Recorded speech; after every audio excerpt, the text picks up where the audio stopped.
Les mini-explorateurs, à la découverte des paysages du monde.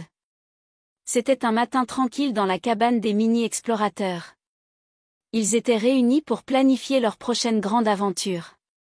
Zoé déploya une grande carte du monde devant eux. Aujourd'hui, les amis, nous allons découvrir les paysages les plus incroyables de la planète, dit-elle avec excitation. Mila bondit de joie. Oh, j'ai toujours rêvé de visiter les montagnes et les déserts. Timmy, toujours curieux, demanda, mais comment allons-nous voir tout ça en une seule journée? Zoé sourit. Avec l'aide d'un tout nouveau véhicule, le Globetrotter. C'est un ballon spécial qui peut nous emmener dans tous les types de paysages. Montons à bord et explorons. Les mini-explorateurs montèrent dans le Globetrotter et s'envolèrent vers les sommets enneigés des montagnes. Le ballon flottait au-dessus de vallées profondes et de pics vertigineux. Regardez ces immenses montagnes, s'exclama Oscar. Elles semblent toucher le ciel. Zoé expliqua, les montagnes sont des endroits fascinants. Elles sont formées par le mouvement des plaques tectoniques.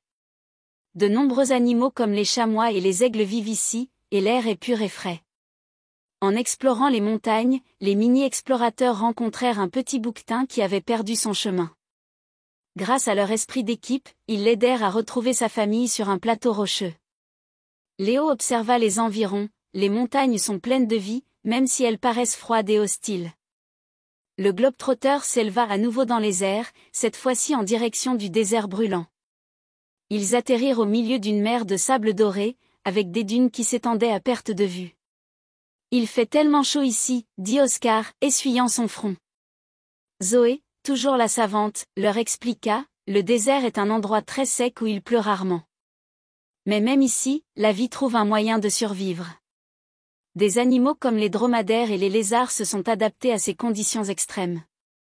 Ils rencontrèrent un petit fennec, un renard du désert aux grandes oreilles, qui avait perdu son terrier. Les mini-explorateurs l'aidèrent à retrouver sa tanière, nichée sous une dune. Le désert semble vide, mais il y a tellement à découvrir si on regarde de plus près, dit Mila, impressionnée. Ensuite, le Globetrotter les emmena dans une forêt tropicale dense et vibrante de vie.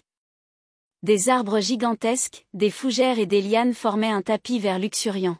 « Waouh, c'est tellement vivant ici !» s'exclama Mila, observant des singes sauter de branche en branche.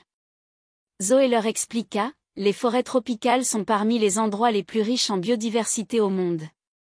Il y a des milliers d'espèces d'animaux et de plantes ici, toutes interdépendantes. Les mini-explorateurs rencontrèrent un paresseux endormi dans un arbre qui ne retrouvait pas son chemin. Ensemble, ils l'aidèrent à retrouver son arbre préféré, où il pourrait se reposer en toute sécurité. Timmy sourit. Chaque paysage a son propre rythme, et celui-ci est calme et paisible.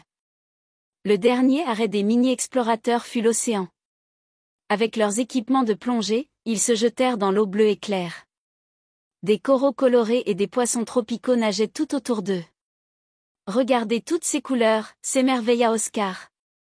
Zoé leur apprit, l'océan recouvre la majeure partie de notre planète. Il abrite d'innombrables créatures, des minuscules crevettes aux immenses baleines. Ils rencontrèrent une petite tortue de mer qui s'était éloignée de sa famille. Les mini-explorateurs la guidèrent à travers les courants marins pour qu'elle puisse retrouver son groupe. Chaque paysage est unique et beau à sa manière, dit Léo en sortant de l'eau. Nous avons tellement appris aujourd'hui. De retour dans le Globetrotter, les mini-explorateurs survolèrent tous les paysages qu'ils venaient de découvrir, les montagnes, le désert, la forêt tropicale, et l'océan. Zoé sourit à ses amis. Le monde est plein de merveilles à explorer. Nous devons toujours respecter et protéger ces paysages et les animaux qui y vivent. Léo conclut avec enthousiasme, et maintenant, chers amis, quel paysage aimeriez-vous explorer? Peut-être les montagnes enneigées, le désert brûlant, la forêt tropicale, ou les profondeurs de l'océan. N'oubliez jamais que chaque endroit a une histoire à raconter, tout comme vous.